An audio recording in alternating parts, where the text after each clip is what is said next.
हम लोग सबसे पहले आप सभी लोगों को बहुत धन्यवाद।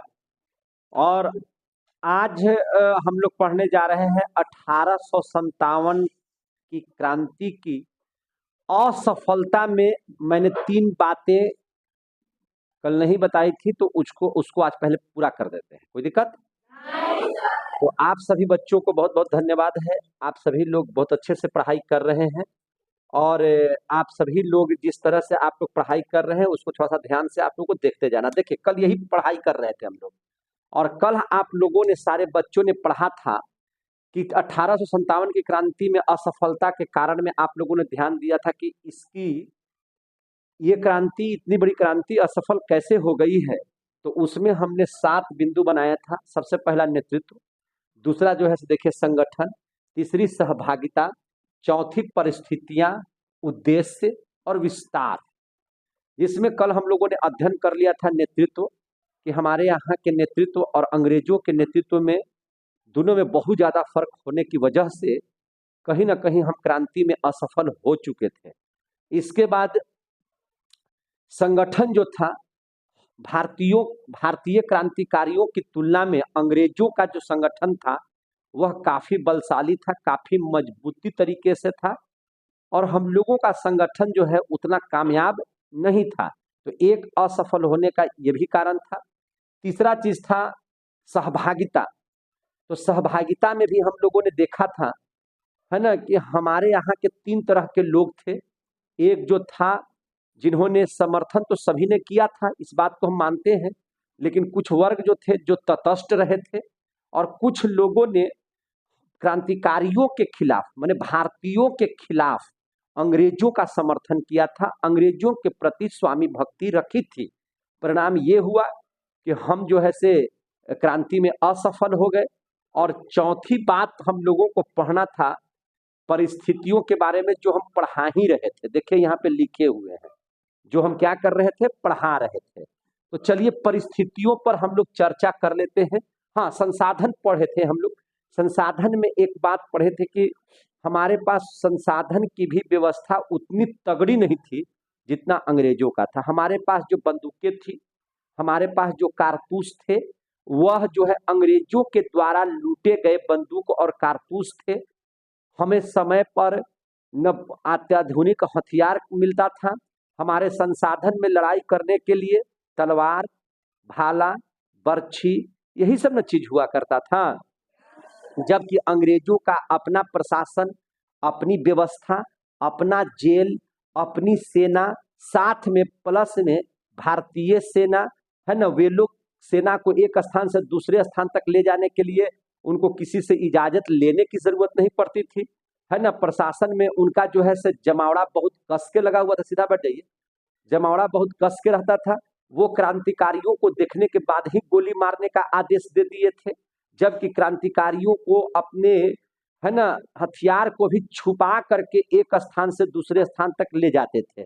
यानी कि कुल मिला जुला करके अगर बात करें तो संसाधन की बहुत बड़ी घोर कमी थी। ये सब सारी बातों पर आपने चर्चा किया था। और अब हमको पढ़ना था परिस्थितियों के बारे में। तो देखिए, क्या परिस्थितियां उस समय लड़ाई के लिए अनुकूल थी भारतीयों में या प्रतिकूल थी। तो जिस समय लड़ाई हो रही थी मेरे भाई, उस समय भारत की स्थिति प्रतिकूल थी, नहीं लड़ना चाहिए था उस समय। लेकिन फिर भी, है ना, हम लोगों ने अंग्रेजों के प्रति, अंग्रेजों के विरुद्ध हमने क्रांति की शुरुआत कर दिया। और जब क्रांति की शुरुआत हुई तो आपको पता होना चाहिए कि यह क्रांति 10 मई 1857 से मेरठ से शुरू हुई, और मेरठ के बाद दिल्ली, दिल्ली के बाद जो है से आप लखनऊ, कानपुर, ये सब सारी बातों को आप समझ रहे हैं, झांसी, बिहार, सब जगह, महाराष्ट्र, मेरठ, सब जगह जो है से क्रांति की ज्वाला भड़क उठी थी। छिटपुट सब जगह ये काम हो रहा था। अंग्रेजों के प्रति लोग अपनी भावनाओं को प्रदर्शित कर रहे थे, उनका विरोध करके। अब स्थिति हम लोगों को देखना है कि क्या यह एक उपयुक्त समय था, प्रतिकूल समय, माने अनुकूल समय था लड़ाई लड़ने के लिए भारतीयों के पास। तो नहीं, यह प्रतिकूल समय हम लोगों के लिए था, अनुकूल समय नहीं था। अब इस बात को आप समझ लीजिए कैसे।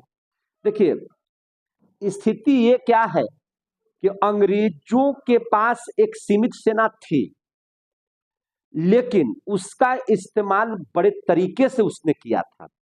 उसके लिए अनुकूल समय कहा जा सकता था कि जिस समय क्रांति हुई, अंग्रेज के लिए अनुकूल समय इसलिए था कि उसका एक युद्ध चल रहा था कहाँ, रूस में, क्रीमिया युद्ध।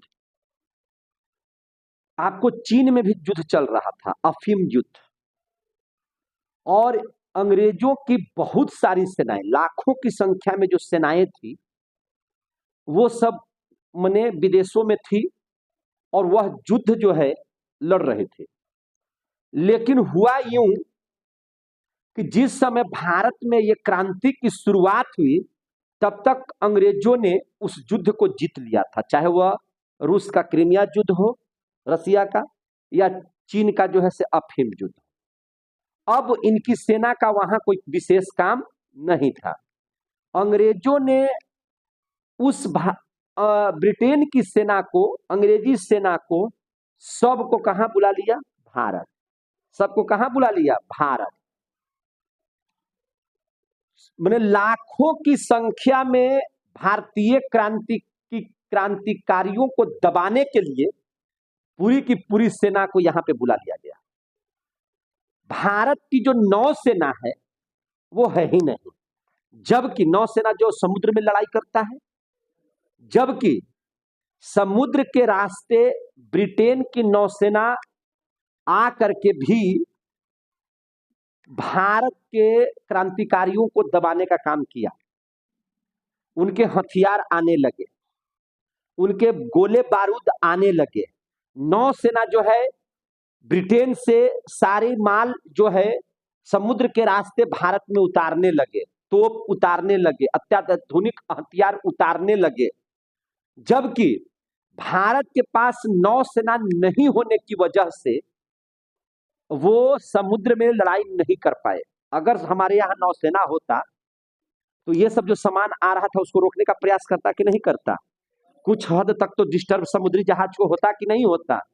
लेकिन उसके अभाव ने इस तरह खलबली मचा दिया कि पूरा सामान समुद्र से आए, और भारत में चूंकि रेल का आविष्कार हो चुका था, वहां पर अंग्रेजों ने रेल की पटरियां बिछा करके, है ना, जहां जहां उनको जरूरत था वहां वहां तक रेल की पटरी बिछा दिया था, जिससे वे सब सामान आसानी से कैंप तक पहुंच जाते थे, माने सैनिकों तक पहुंच जाते थे।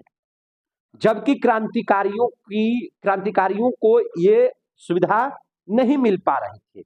उनको न अत्याधुनिक हथियार मिल पा रहे थे, न जो है सो उनको सैनिक मिल पा रहे थे। इससे ये हुआ कि दूसरी चीज ये हुआ कि हम लोग जो लड़ाई लड़ रहे थे वो बिखर करके लड़ रहे थे, और इन लोग जो लड़ाई लड़ रहे थे वे एकजुटता का परिचय देते हुए लड़ाई लड़ रहे थे। तो हम कह सकते हैं कि उस समय अंग्रेजों के लिए अनुकूल परिस्थिति था और भारतीयों के लिए उस समय कैसा समय था, प्रतिकूल समय था। और इस वजह से भी हम लोग इस क्रांति में असफल हो गए। इस क्रांति का दमन जो हो चुका अंग्रेजों के द्वारा, इसमें परिस्थितियां भी, इसकी भी बड़ी भूमिका है। क्या है, आपको लगता है कि नहीं कि परिस्थितियां उस समय लड़ने लायक नहीं थी? ऐसा आपको महसूस हो रहा है कि नहीं हो रहा है? उनके सैनिक रेल से भी आते थे, कहीं भी चले जाते थे, बल्कि जरूरत पड़ने पर समुद्र से भी ब्रिटेन से सेनाएं आ जाती थी भिड़ने के लिए। लेकिन हम लोगों के पास न रेल था, न हम लोगों का कोई अन्य देश सहायता कर रहा था। अन्य देश क्या सहायता करेगा जब अपने ही लोग, सिंधिया जैसे लोग, ग्वालियर, भोपाल की जो बेगम है वो, या जो है से नेपाल का मंत्री, हैदराबाद का मंत्री, जो स्वयं अंग्रेजों के साथ रह करके क्रांतिकारियों को दबाने का प्रयास कर रहे थे, उस स्थिति में आपको बाहर से कोई मदद करता है? कोई नहीं करता है कि नहीं? तो ये परिस्थितियां जो है हम लोगों के लिए उस समय उतनी अच्छी नहीं थी कि हम लड़ाई को लड़ सकें। इसके बावजूद जब यह क्रांति छिड़ गई तो भिड़ना जरूरी हो गया था, और स्थिति ये पैदा हुई कि हम इस क्रांति में असफल हो गए। क्लियर हो गया? तो इस बात को समझिएगा, इस बात को समझने का प्रयास कीजिएगा। लाखों सेना बाहर से मंगा लिया गया था, लाखों सेना है ना, दूसरे जगह से मंगाकर दूसरे जगह से अंग्रेजों ने मंगा लिया था, अंग्रेजों ने मंगा लिया था। नौसेना भी इनकी मदद कर रहा था, नौसेना भी बहुत जोर तोर से मदद कर रहा था, जोर तोर से मदद कर रहा था। आपका जो है देखिए, आपको पंजाब साथ ही नहीं दे रहा था, पंजाब इसलिए साथ नहीं दे रहा था, ये सब कहानी हम आपको बताएंगे। चलिए अब हम लोग जरा सा देखिए ध्यान से, अब उद्देश्य पर हम लोग चर्चा कर लें। किस पर चर्चा कर लें? उद्देश्य पर। अब यहां देखिए उद्देश्य पर हम लोग चर्चा कर लेते हैं। उद्देश्य तो देखिए, क्रांति का हमारे यहां जो उद्देश्य था वह निजी था।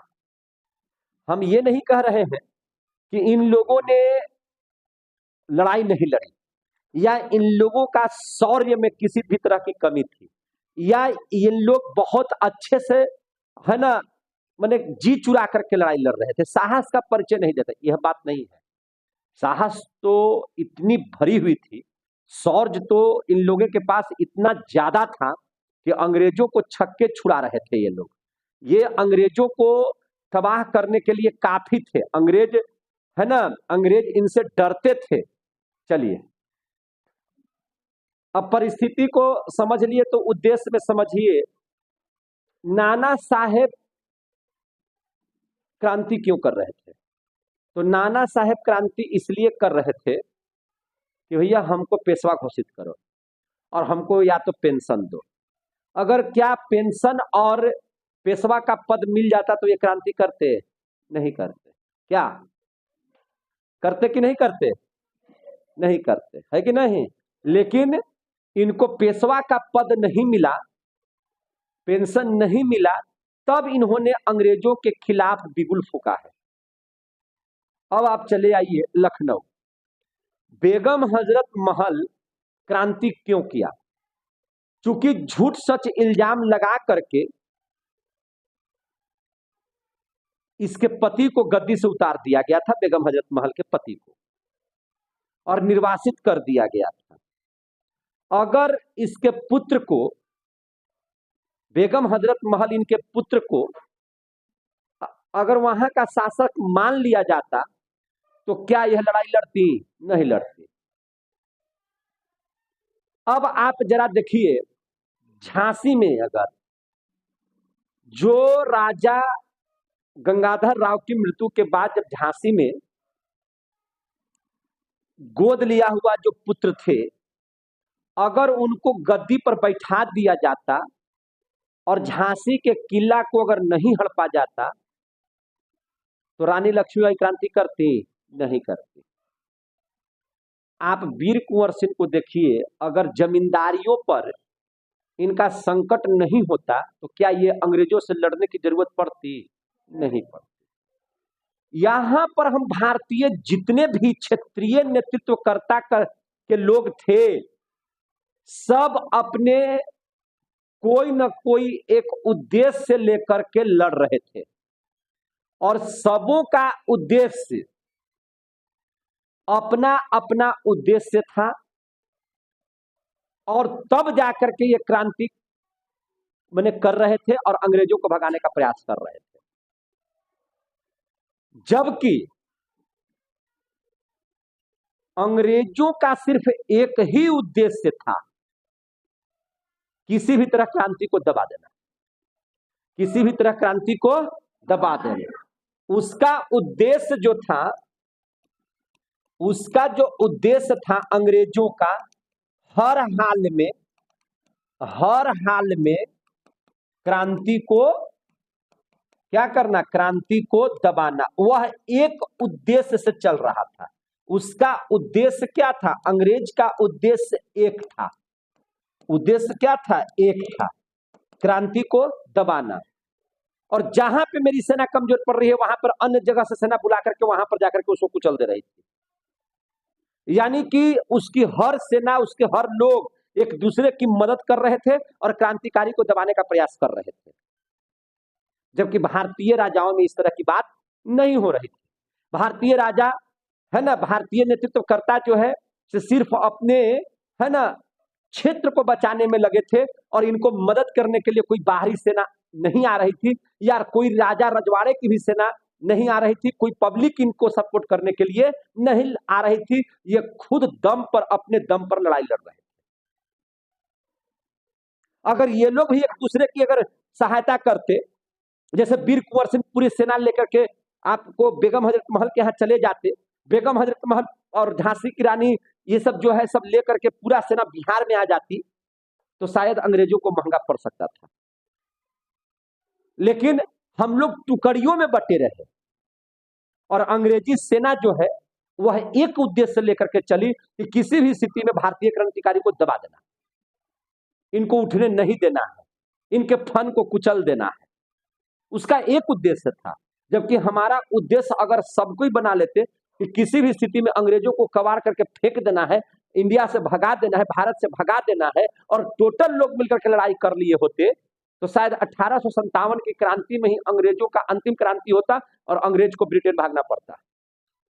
लेकिन हम लोगों ने अपने माने उद्देश्य से लड़ाई लड़ी और उद्देश्य हमारे अलग अलग हो गए, जिसकी वजह यह भी है कि हम इस क्रांति में फेल करें। हम क्रांति तो किए लेकिन अंग्रेजों को हरा नहीं पाए, अंग्रेजों ने हमारा दमन कर दिया।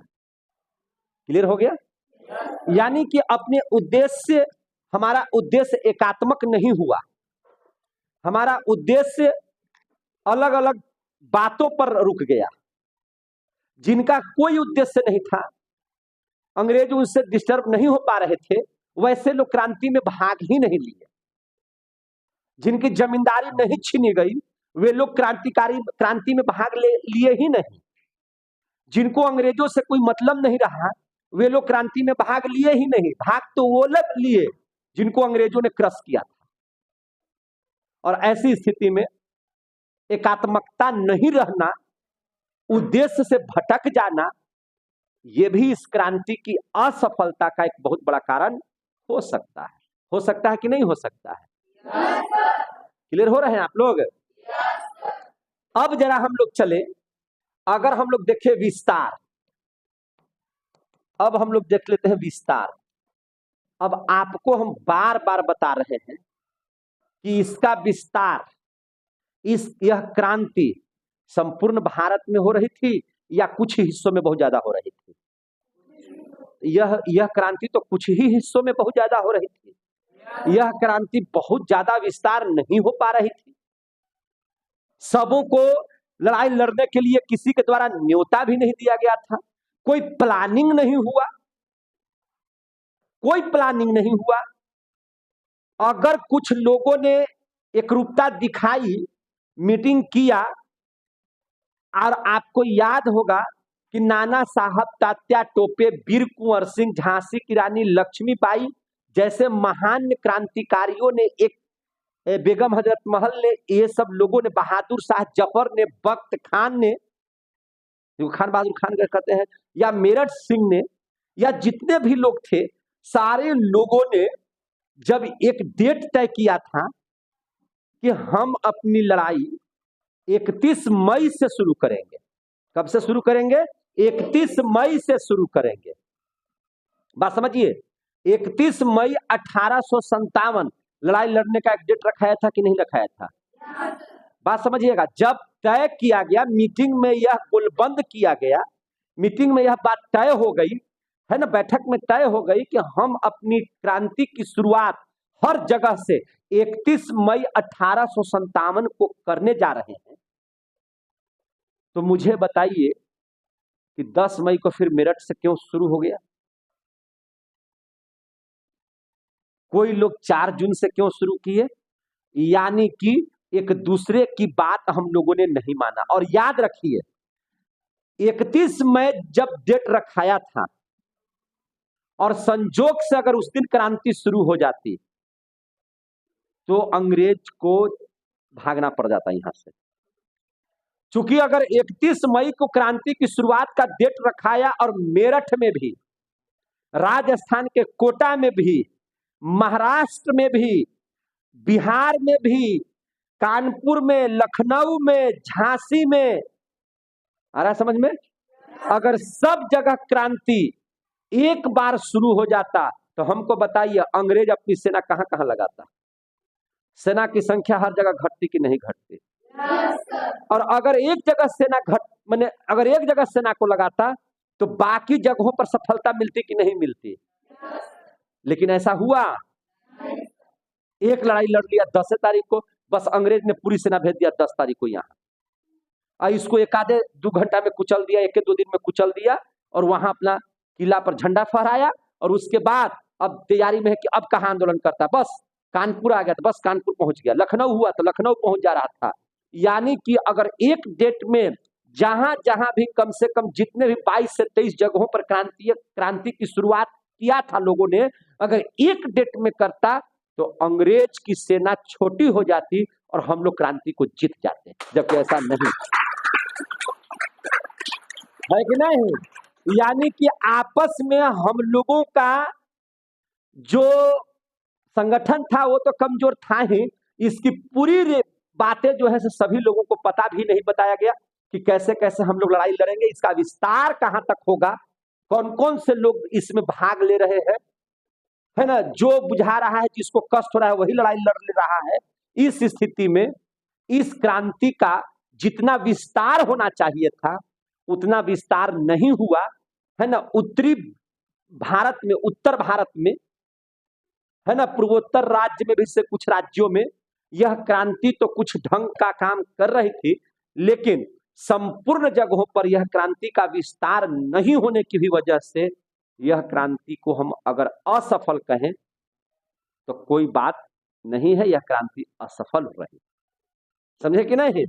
और इस क्रांति की जब शुरुआत 31 मई 1857 को होनी थी, लेकिन बहुत सारे राजा रजवाड़ों ने इस क्रांति की शुरुआत डेट से पहले ही शुरू कर दिया, कुछ लोगों ने डेट के बाद शुरू किया, और स्थिति ये हो गई कि हम लोग बिखर गए और अंग्रेजों ने इस चीज का फायदा बहुत जबरदस्त तरीके से लिया और अंग्रेज हर जगह क्रांति का दमन कर दिए, है ना, भारतीयों को कुचल दिया, हमारी क्रांति फेल हो गई और यह क्रांति को हम इसी वजह से असफल मानते हैं। क्लियर हो गया? और इस तरह से यहीं पर इस चैप्टर को हम समाप्त कर देते हैं। आ गया सबको समझ में? सबको समझ में आ गया? अगले क्लास में हम लेंगे कि ये जो क्रांति हुई इसका क्या परिणाम हुआ। तो चलिए अगले क्लास में मिलते हैं, तब तक के लिए आप सभी बच्चों को जय हिंद, जय भारत।